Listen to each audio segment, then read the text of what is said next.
मिलकर हमको 5 महीना जेल में बंद कर दिया एक छोटे से रूम में। मेरा गुनाह यही था कि मैंने आप लोगों के अस्पताल को लूटने से रोका। धनतेरस में आप एक झाड़ू जरूर खरीद लीजिएगा। मैं गरीब को कहूंगा एक चवन्नी जरूर खरीद लीजिएगा और अपने पप्पू को अपना सेवक, अपना बेटा के तरह आंचल में रखिएगा।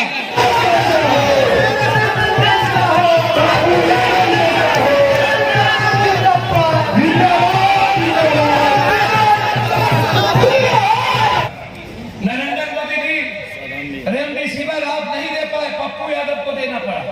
100 किलोमीटर पैदल चलता था, जहां हर हाथ को 2000 रुपया देना पड़ा।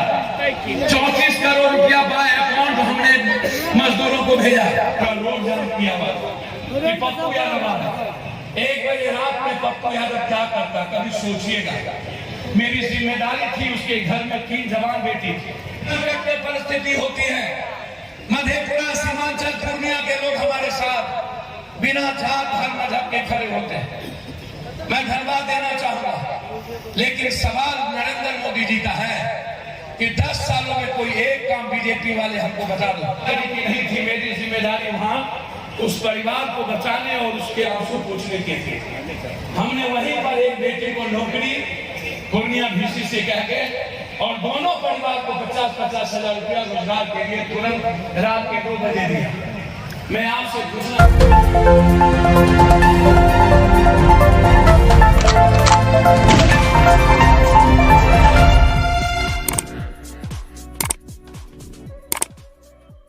जिस घर के आंसू हम नहीं पोछे जाके पूरी दुनिया के बच्चे आ गए, बिहार का बच्चा पूरे भारत में रोता रहा। एक एमएलए एमपी अपने जेब के पैसे से किसी मजदूर को नहीं लाया, कोटा से हमारे बच्चों को नहीं लाया।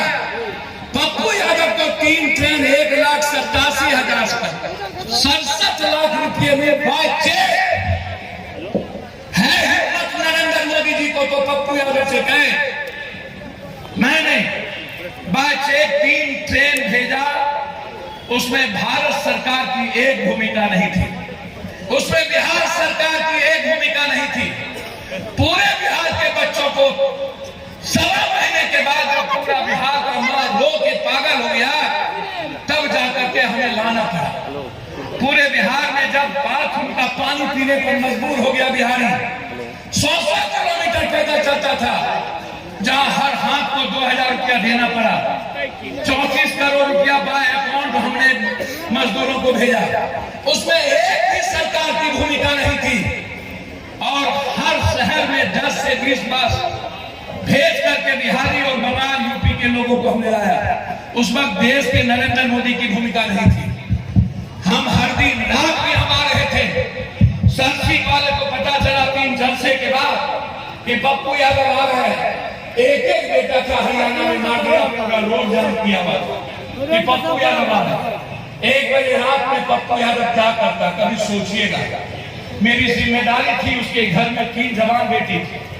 उसके घर में 2 बच्चा था जो मेरे छाती से लड़ के कह रहा था कि अब पापा नहीं रहे, हम जिएंगे कैसे।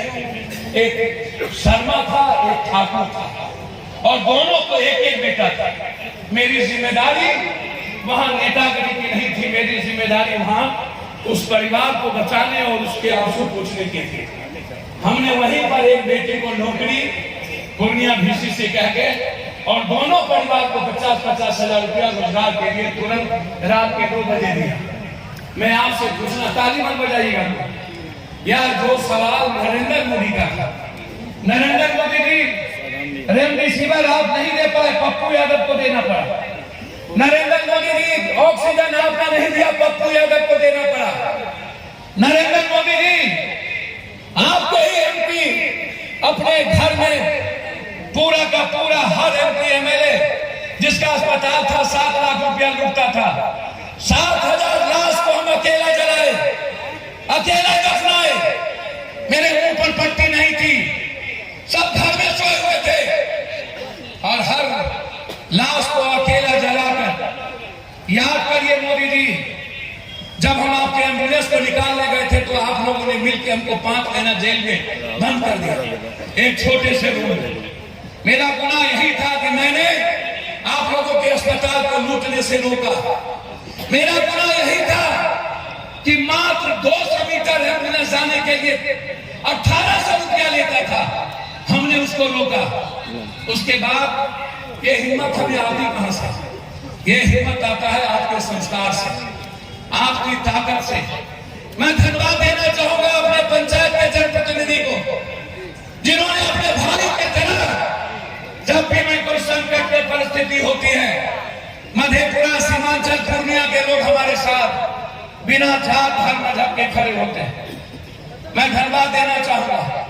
लेकिन सवाल नरेंद्र मोदी जी का है कि 10 सालों में कोई एक काम बीजेपी वाले हमको बता दो, सिवाय पाकिस्तान, सिवाय हिंदू मुसलमान, सिवाय राम अयोध्या, सिवाय मंदिर, सिवाय मस्जिद, सिवाय नफरत, सिर्फ एक मोहब्बत का नाम बता दो, कोई एक काम। हम किसानों की बात शुरू करना चाहते हैं। मोदी जी, क्या हुआ मंडी सिस्टम? क्या हुआ बाजार समिति? क्या हुआ वो कानून जब आपने वापस लिया? मैं वादा करता हूं, जिस दिन पप्पू यादव की सरकार में भागीदारी होगी, छोटी भी, हम किसानों को उद्योग का दर्जा दे देंगे। उसी दिन उसके अधिकार हम उसको दे देंगे।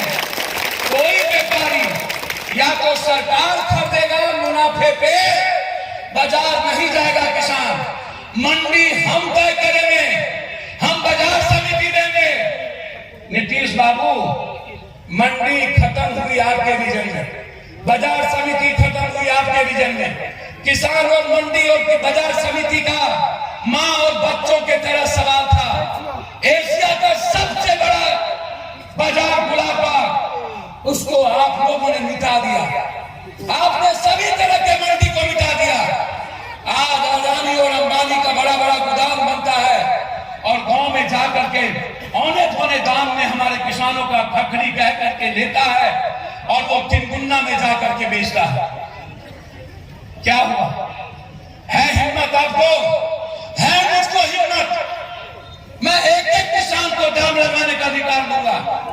जितना उसकी लागत होगी उससे ज्यादा 20% उसके अनाज का दाम उसके घर पर दूंगा। उसको कभी भी हम सरप्लस या घाटे में नहीं रहने देंगे। हम हमेशा मुनाफे में उसके रोजगार को देंगे।